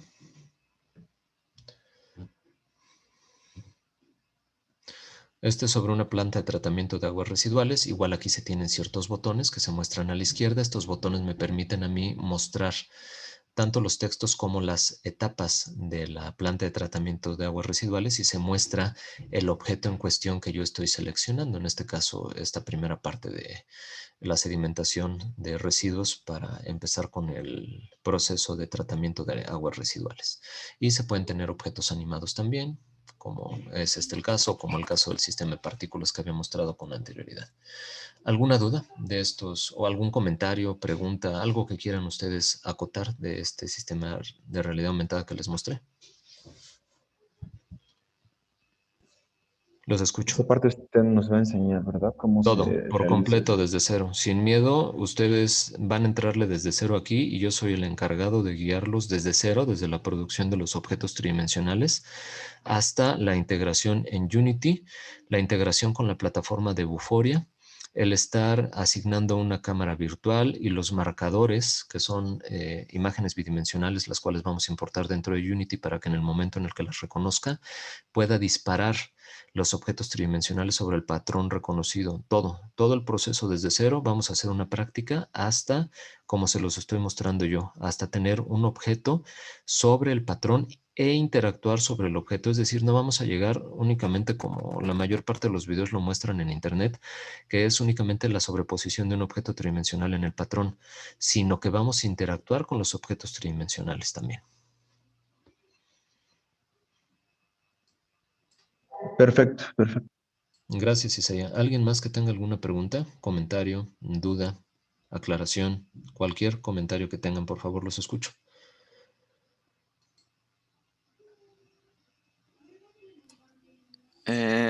La imagen, bueno, los videos que nos mostró la sobreposición de la imagen se activaba con específicamente, digamos, la imagen del libro o Exacto, como... con una sección de la hoja de ese libro.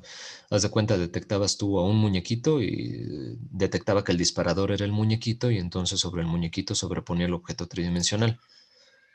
Ah, ya, ok, ok. Gracias. Ujú. Eso se Ahora, podría hacer con un código QR. exacto, que es también una imagen. Ahora, para que sea más llamativo, pues nos vamos más allá de las imágenes bidimensionales cuadradas o rectangulares con un montón de puntitos y lo hacemos con cualquier imagen. Ustedes podrían poner, no sé, la imagen de un puma saltando o la imagen de un helicóptero y sería capaz de determinar todos y cada uno de los puntos de esa imagen que me permite entender que eso es un patrón y sobre el patrón sobreponer objetos tridimensionales, texturas, animaciones y la programación de estos objetos, ¿sale? Lo único que no les voy a enseñar a hacer es la imagen en 2D. Esa la podemos tomar de cualquier parte de internet que nosotros queramos encontrar una textura que nos sirva como patrón y adelante, porque pues no es un curso de Photoshop o de edición de imágenes, ¿no?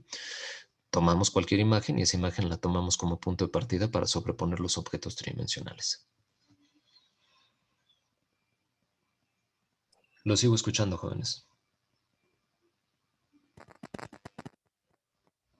Perdón, ¿cuáles fueron los recursos mínimos que necesitó para que su dispositivo móvil pudiera realizar este proceso?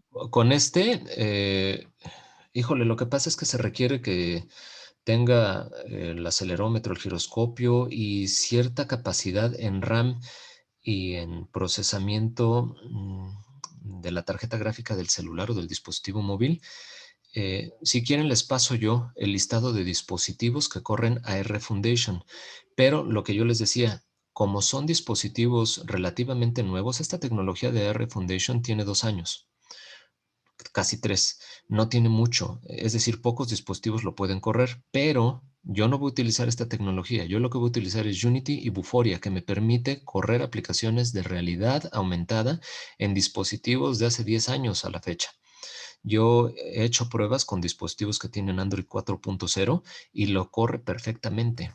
Ahorita creo que va hasta el Android 11, 12, no sé, y corre perfectamente en todos los Android. Entonces es lo que nosotros vamos a estar utilizando para que ninguno quede limitado y no digan, pues es que yo solo voy a poder correr mi aplicación si tengo el teléfono fulanito de tal.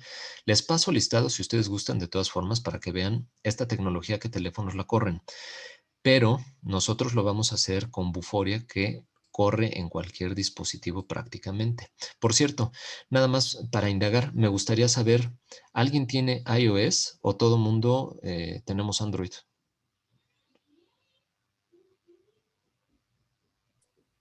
No, yo sí tengo iOS. Ok, Oscar, ¿alguien más? Yo Sí, también. Ok, 2, va José Eduardo, ¿quién más? Los que tienen Android, ¿qué versión de Android tendrán en sistema operativo? ¿Lo saben? Si me lo pueden poner por chat o si me lo pueden ir diciendo por micrófono, los escucho.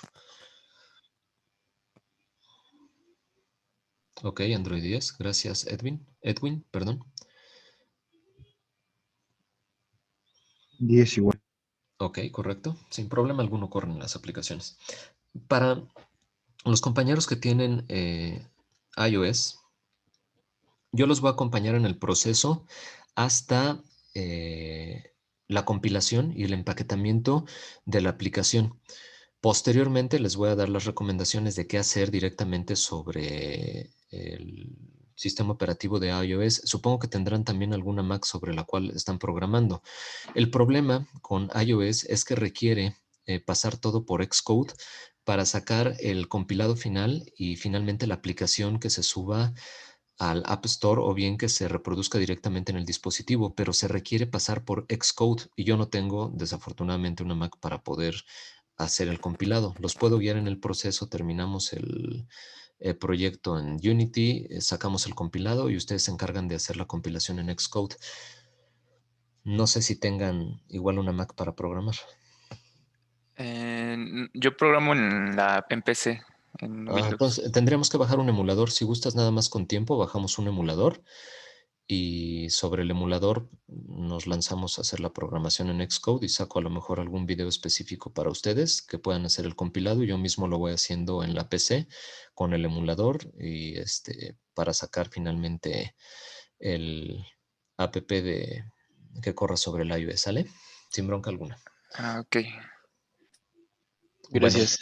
gracias a ti. Ahora lo que les voy a mostrar, si no es que hay alguna otra duda, los escucho o cualquier otro comentario.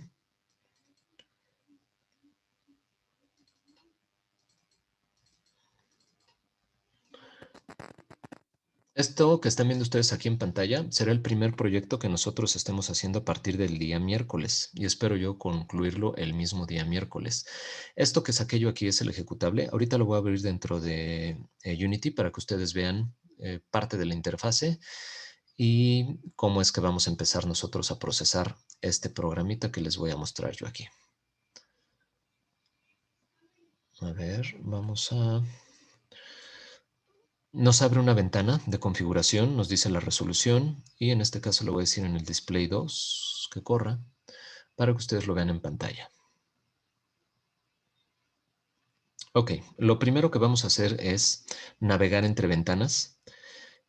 Ese es uno de los objetivos que se va a cubrir en la primera práctica. La segunda es integrar en la interfaz de usuario imágenes y texto.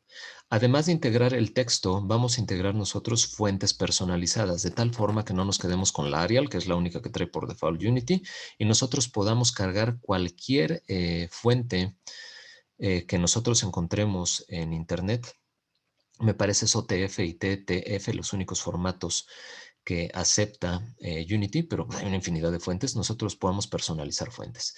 Además de ello, vamos a cargar también una imagen en un elemento de interfaz gráfica que se llama, de interfaz de usuario, perdón, que se llama botón. Y sobre el botón vamos a poner una máscara para que detecte el hover cuando estamos nosotros sobre el botón. Cuando demos nosotros clic, vamos a navegar entre ventanas, que es uno de los objetivos también les decía yo de este primer programa. Y después vamos a hacer una interfaz de usuario que me permita lo mismo, tener un enmascaramiento del botón cuando yo hago el over y que se quede el estado cuando yo genero o doy un clic, perdón, sobre cada uno de los botones y me empieza a generar a través de parametrización las curvas que están aquí citadas. Voy a comenzar por lo más sencillo, recta. Del lado derecho, lo que vamos a hacer es una interfaz de control que se tiene que ir programando de forma dinámica para que se adapten a los parámetros de lo que nosotros vamos a generar. En este caso, una recta. Si es una recta, me tendrá que decir que es una recta con las componentes en X y Y del primer punto, X y Y del segundo punto. En el momento en el que yo lo mueva, de forma dinámica tendré que ir observando que se están moviendo los puntos en X y Y de los puntos A y B respectivamente en pantalla. Y tendré que estar dibujando en este caso una línea recta. Vamos a ver la parte teórica muy rápido de lo que son los distintos algoritmos para generar una línea recta. Y lo mismo para circunferencia, elipse y parábola, me parece. Algunos algoritmos que tengo yo de forma teórica, pero vamos a caer después de unos 15 minutos a la parte práctica.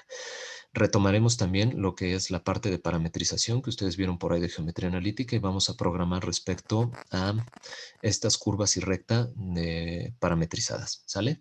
En el momento en el que yo le doy circunferencia, queda encendido el botón en verde, cambia la interfaz de control que tengo yo a la derecha para manipular el radio ahora de la circunferencia y la posición del centro en H y en K. Y me debe dibujar de forma dinámica mi circunferencia con el radio establecido y la posición en X y Y del centro, que de manera teórica llamamos H y K nosotros. Ahora, este parámetro T, teta, o ángulo de inclinación, pues aquí no se va a ver porque una circunferencia rotada sobre su centro queda exactamente la misma circunferencia, pero sí que se va a ver en el momento en el que tenga yo cualquiera de las otras cónicas o curvas. En el momento en el que yo tenga una elipse, una parábola, una hipérbola, así que voy a notar yo la rotación de mi cónica en cuestión respecto a un centro o pivote de la curva como tal. Y si yo modifico los parámetros de A y B, que son semieje mayor y menor de la elipse, pues yo podré hacer una elipse de distinta magnitud o tipo. Ahora, si A es igual con B, pues lo que se tiene es una circunferencia, ¿no? Igual puedo modificar la posición en H y en K. La parábola, voy a modificar un poquito la posición en H y K para llevarlo hacia el centro de la pantalla. Esta es la que quedó peor parametrizada. Quizá tenga que buscar yo otra ecuación de parametrización y en conjunto quizá lo podamos encontrar entre todos nosotros cuál es la forma óptima de poder parametrizar una parábola, porque cuando el valor de P es un valor cercano a la unidad, se generan estos cortes de la parábola, se dibuja como segmentos de línea recta más que como una curva continua. Cuando yo aumento el valor de P, sí que se empieza a ver ya de manera diferente, ya se ve la parábola como parábola y no como un segmento de rectas. Si yo bajo el valor de P prácticamente hasta cero, se observa que prácticamente es un conjunto de líneas rectas intersectándose en el vértice de la parábola. Ahora, importante también, y que esto ustedes lo vieron de forma teórica en la parte de geometría, cuando el valor de P es positivo, abre en una dirección, y cuando es negativo, abre en dirección opuesta. Y esto lo podemos ver de forma dinámica con el control de estos parámetros para nuestra parábola. Y finalmente, la hipérbola, se me fue un poquito hacia abajo. Vamos a moverla hacia arriba, a modificar el ángulo. Ahí está cercano a los 0 grados. Si lo quiero a 45, a 90 grados, si quiero estarla rotando, pues puedo yo rotar mi hipérbola. Y puedo igual modificar los valores de A y B para modificar las asíntotas de mi hipérbola. Además de ello, nosotros podemos navegar de regreso, regresar, es decir, tener un sistema de navegación completo entre ventanas. Y estoy poniendo una ventana extra, que también espero la programen ustedes, que sería una ventana de información respecto a lo que se tiene de las distintas cónicas. Aquí lo que me interesa es las imágenes, que ustedes las puedan proyectar sobre los distintos elementos de la interfaz de usuario. Ahora, esta práctica la voy a guiar yo por completo. Me gustaría que ustedes tuvieran la computadora a la mano ya con Unity instalado. Si alguien no lo puede hacer todavía, pues bueno, que vayan siguiendo el video y después que repasen el video que va a quedar grabado en el canal de YouTube, así como va a quedar también grabado este video. Y todo el material de la práctica, todo, los botones, las imágenes, bueno, este botón es exactamente el mismo, traté de reutilizar la imagen o logo de FES Aragón. Se los voy a poner yo disponibles en Classroom. Les voy a poner ahí una carpeta que diga práctica 1 cónicas y ustedes van a poder descargar todo ese material para ir llevando la práctica desde cero, importando los elementos a Unity y haciendo todo en paralelo conmigo para que no se vayan atrasando ustedes y tengan los mismos elementos con los cuales empezar a hacer el programa. No sé si tengan alguna duda o pregunta.